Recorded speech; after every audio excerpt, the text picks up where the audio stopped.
സാരംഗി സ്പീക്സിൻ്റെ എല്ലാ പ്രിയപ്പെട്ട പ്രേക്ഷകർക്കും നമ്മുടെ സിംഗപ്പൂർ കാഴ്ചകളിലേക്ക് ഒരിക്കൽ കൂടി സ്വാഗതം. കഴിഞ്ഞ 3 വീഡിയോകളിലും ഓരോ പ്രത്യേക സ്ഥലങ്ങളിലെ വിശദമായ കാഴ്ചകളായിരുന്നെങ്കിൽ ഇത്തവണ സിംഗപ്പൂർ ചുറ്റി ഒരു ഓട്ട പ്രദക്ഷിണമാണ് നമ്മുടെ മലേഷ്യൻ സിംഗപ്പൂർ യാത്രാ കാഴ്ചകളിലെ അവസാന ലാപ്പ്. ലോകത്തിലെ ഏറ്റവും വലിയ 2ാമത്തെ ഫെറിസ് വീലാണ് സിംഗപ്പൂർ ഫ്ലയർ. ഒന്നാമത്തേത് US ലാസ് വെഗാസിലുള്ള ഹൈ റോളർ. എയർ കണ്ടീഷൻഡായ 28 വലിയ ക്യാപ്സ്യൂളുകളാണ് ഫ്ലയറിലുള്ളത്. കഷ്ടകാലത്തിന് ഞങ്ങൾ ചെന്ന സമയത്ത് അത് മെയിൻ്റനൻസിന് വേണ്ടി അടച്ചിരുന്നത് കാരണം ആ ഒരു എക്സ്പീരിയൻസ് കിട്ടിയില്ല. സിംഗപ്പൂർ പട്ടണത്തിൻ്റെ മൊത്തം ഒരു സ്കൈ വ്യൂ കിട്ടുമായിരുന്നു ഫ്ലയറിൽ കയറാൻ പറ്റിയിരുന്നെങ്കിൽ. അതിൻ്റെ രാത്രി കാഴ്ചയും അതീവ സുന്ദരമാണെന്നാണ് പറഞ്ഞു കേട്ടിട്ടുള്ളത്.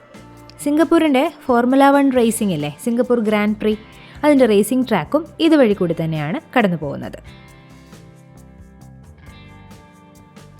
നമ്മൾ വലിയ യാത്രയൊന്നും പോകാത്ത ആൾക്കാരാണെങ്കിലും ലോകരാജ്യങ്ങളെപ്പറ്റിയും അവിടുത്തെ ഭൂമിശാസ്ത്രത്തെപ്പറ്റിയൊന്നും കാര്യമായി പിടിയില്ലെങ്കിലും ഒരു കാര്യം ഉറപ്പാണ്, സിംഗപ്പൂരിൽ നിന്ന് കേട്ട എന്താ പെട്ടെന്ന് ഓർമ്മ വരിക?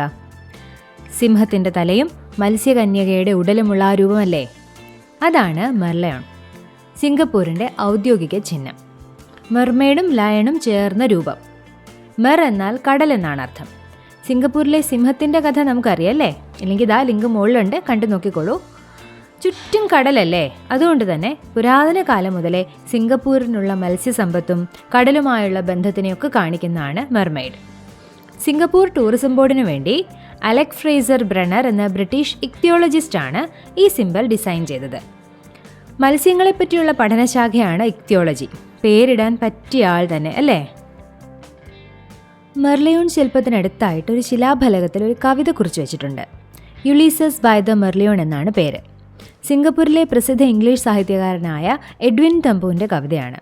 റോമൻ വീരനായ യുളീസസ് മെർലിയോൺ എടുത്ത് വന്നാൽ അല്ലെങ്കിൽ സിംഗപ്പൂരിൽ വന്നാൽ എന്തു പറയുമായിരുന്നു എന്ന് സൂചിപ്പിക്കുന്ന മനോഹരമായ കവിത. ദാ കാണുന്നില്ലേ, അതാണ് മറീന ബേ സാൻഡ്സ്, സിംഗപ്പൂരിലെ അത്യാഡംബര ഹോട്ടൽ. 2500ഓളം മുറികളും 1-തരം ഷോപ്പിംഗ് സെൻറ്ററുകളും കിടിലൻ റെസ്റ്റോറൻറ്റുകളും ലോകത്തിലെ ഏറ്റവും ഉയരത്തിലുള്ള ഇൻഫിനിറ്റി സ്വിമ്മിംഗ് പൂളുമായി തല ഉയർത്തിപ്പിടിച്ച് നിൽക്കുകയാണ് സിംഗപ്പൂരിലെ പണക്കാരൻ്റെ പറുദീസ.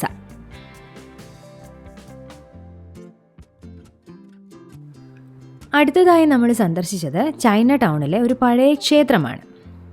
സിംഗപ്പൂരിൻ്റെ ചൈനീസ് മുഖമാണ് നമുക്ക് ചൈന ടൗണിൽ കാണാൻ സാധിക്കുന്നതെങ്കിൽ ഇന്ത്യൻ മുഖമുണ്ട് കേട്ടോ, ലിറ്റിൽ ഇന്ത്യയിൽ. ചൈന ടൗണിലെ Buddha tooth relic temple and museum. ഇന്ത്യയിലെ കുശി നഗരത്തിലാണ് ശ്രീബുദ്ധൻ മരിച്ചത്. അദ്ദേഹം മരിച്ചപ്പോൾ സംസ്കാരത്തിന് ശേഷം അദ്ദേഹത്തിൻ്റെ ചിതയിൽ നിന്ന് ലഭിച്ചെന്ന് പറയപ്പെടുന്ന ഇടത്തെ കോമ്പലാണ് ബുദ്ധ റെലിക് ടൂത്ത് എന്നറിയപ്പെടുന്നത്. ഇത് ശ്രീലങ്കയിലാണുള്ളത്. എന്നാൽ മ്യാൻമാറിലെ ഒരു ഉത്ഖനന പ്രദേശത്ത് നിന്ന് പഴയ ഒരു ബുദ്ധസ്തൂപത്തിൽ നിന്ന് ലഭിച്ചതെന്ന് കരുതപ്പെടുന്ന ബുദ്ധൻ്റെ പല്ലാണ് ഇവിടുത്തെ ക്ഷേത്രത്തിൽ സൂക്ഷിച്ചിരിക്കുന്നത്. ഒരു സാധാരണ മനുഷ്യൻ്റെ പല്ലിൻ്റെ അളവല്ല, ഏതാണ്ട് 7-7.5 സെൻറ്റിമീറ്ററോളം നീളമുണ്ട് ഈ പൂജിക്കപ്പെടുന്ന പല്ലിന്. അതുകൊണ്ട് തന്നെ ഇത് ബുദ്ധൻ്റെ പല്ലല്ല, അത് കളവാണെന്നും പറയുന്നവരുണ്ട്. അത് യഥാർത്ഥമാണോ അല്ലയോ എന്നുള്ള വാദങ്ങൾക്കൊന്നും നമ്മളെ സംബന്ധിച്ചിടത്തോളം പ്രസക്തിയില്ല. നമ്മൾ കാണാൻ വന്നിരിക്കുന്നവരല്ലേ. വിശ്വാസികൾക്കാണെങ്കിലോ അവരെ സംബന്ധിച്ചിടത്തോളം അത് ബുദ്ധൻ്റെ പല്ല് തന്നെയാണ്, അതാണ് അവർ ആരാധിക്കുന്നത്. ഒരു വലിയ ക്ഷേത്ര സമുച്ചയം തന്നെയാണിത്. ഇവിടുത്തെ 4ാമത്തെ നിലയിലാണ് പല്ല് സൂക്ഷിച്ചിരിക്കുന്നത്. വലിയ റിസർച്ചൊന്നും നടത്താതെ പോയത് കാരണം കഥയറിയാതെ ആട്ടം കാണുന്നൊരവസ്ഥയിലായിരുന്നു അമ്പലത്തിൽ ചെന്നപ്പോൾ. അമ്പലത്തിൻ്റെ ഭംഗിയൊക്കെ കണ്ടിട്ട് വന്നു എന്നുള്ളതല്ലാതെ ബുദ്ധൻ്റെ പല്ല് അവിടെ ഇരിക്കുന്നതോ മറ്റോ നമുക്ക് കാണുന്ന സമയത്ത് വിവരമില്ലായിരുന്നു. അതുകൊണ്ട് തന്നെ 4ാമത്തെ നില വരെ പോയതുമില്ല, പല്ല് കണ്ടതുമില്ല. ബുദ്ധമത ആചാര രീതികളെ പറ്റിയൊന്നും അറിയില്ലെങ്കിലും കണ്ണിന് കുളിര് പകരുന്ന കാഴ്ചകളാണ്. ഒരുപാട് നിറങ്ങളൊക്കെ ആയിട്ട് അമ്പലത്തിനകത്ത്. ആ ധൂപത്തിരികളിൽ നിന്നുള്ള മണവും ചൈനീസ് ആരാധനാ ഗാനവും ഒക്കെ ചേർന്ന് പുറത്തെ അന്തരീക്ഷത്തിൽ നിന്നും വളരെ വ്യത്യസ്തമായൊരു അനുഭവം തന്നെയായിരുന്നു.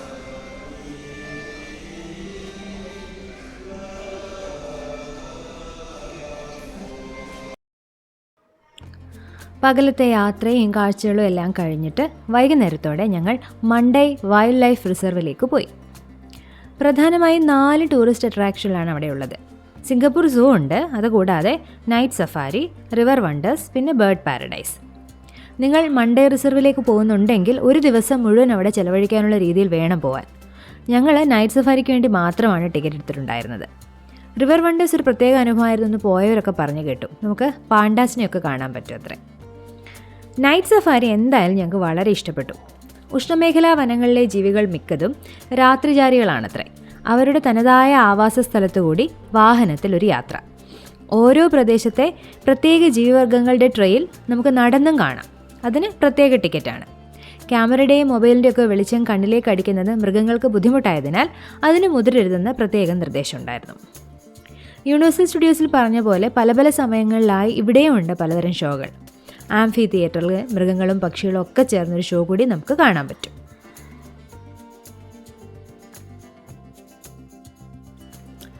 അങ്ങനെ സിംഗപ്പൂരിലെ ഞങ്ങളുടെ പ്ലാൻ ചെയ്ത കാഴ്ച കാണലെല്ലാം കഴിഞ്ഞു. ഇനി പെട്ടിയെല്ലാം മടക്കിക്കൂട്ടി തിരികെ നാട്ടിലേക്ക്. സിംഗപ്പൂരിലേക്ക് വരുന്ന എല്ലാവരുടെയും മനസ്സ് നിറയ്ക്കാനുള്ള കാഴ്ചകൾ എയർപോർട്ടിൽ തന്നെയുണ്ട്. ഒന്നാമത് എയർപോർട്ടിൽ എത്തിയതിനേക്കാളും ഒരു ഷോപ്പിംഗ് മാളിൽ ചെന്ന പ്രതീതിയാണ് അവിടെ ചെല്ലുമ്പോൾ. രണ്ടാമതോ ജുവൽ എന്ന ഫസ്റ്റ് ടെർമിനലിൻ്റെ സെപ്പറേറ്റഡ് പോർഷൻ നമ്മളൊരു പാർക്കിലേക്ക് കൊണ്ടുപോയതുപോലൊരു ഫീലിംഗ് ആണ്. ചാങ്കി എന്ന സ്ഥലത്താണ് സിംഗപ്പൂരിലെ ഇൻ്റർനാഷണൽ എയർപോർട്ട്. ഒന്നാമത്തെ ടെർമിനലിൻ്റെ ഒരു ഭാഗം ജുവൽ ചാങ്കി എന്ന പേരിൽ ഒരു സെപ്പറേറ്റ് എൻറ്റിറ്റി ആയിട്ടാണ് നിലനിൽക്കുന്നത്. ഒരു ദിവസം മുഴുവനും കണ്ണിന് വിരുന്ന് നൽകാനുള്ള കാഴ്ചകൾ ഇവിടെ തന്നെയുണ്ട്. ഒരു ദിവസം ഏകദേശം 3 ലക്ഷത്തോളം ആൾക്കാരാണ് ജുവൽ മാത്രം സന്ദർശിക്കുന്നതെന്നാണ് കണക്ക്.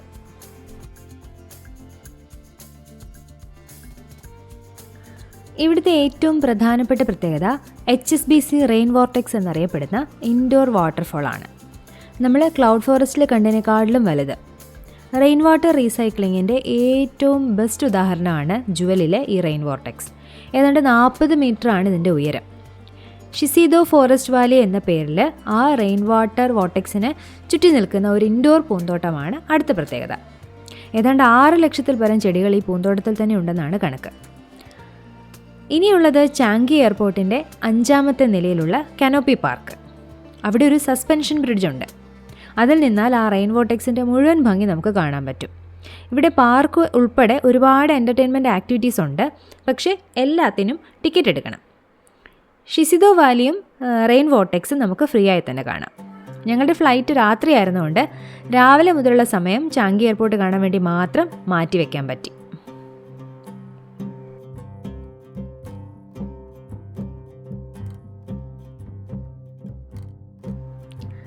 അങ്ങനെ മനസ്സ് നിറയ്ക്കുന്ന കാഴ്ചകളും ത്രില്ലടിപ്പിക്കുന്ന റൈഡുകളും പ്രകൃതിയോട് ഒത്തുചേർന്ന് ഒരുപാട് അനുഭവങ്ങളുമായി ഇത്തവണത്തെ അവധിക്കാല യാത്ര അവസാനിച്ചു.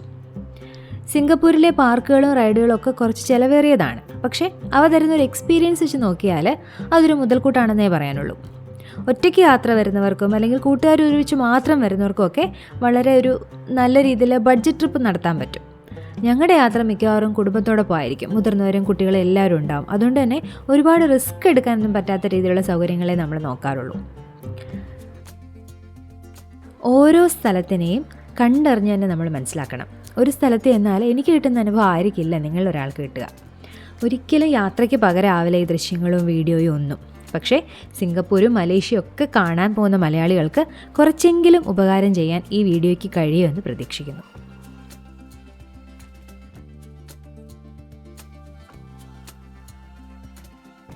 പകുതി പറഞ്ഞു നിർത്തിയ കുറച്ച് സാഹിത്യവും ഐതിഹ്യവും ഒക്കെ ഉണ്ട് ഇനി സാരംഗി സ്പീക്സിൽ തുടരാനായി.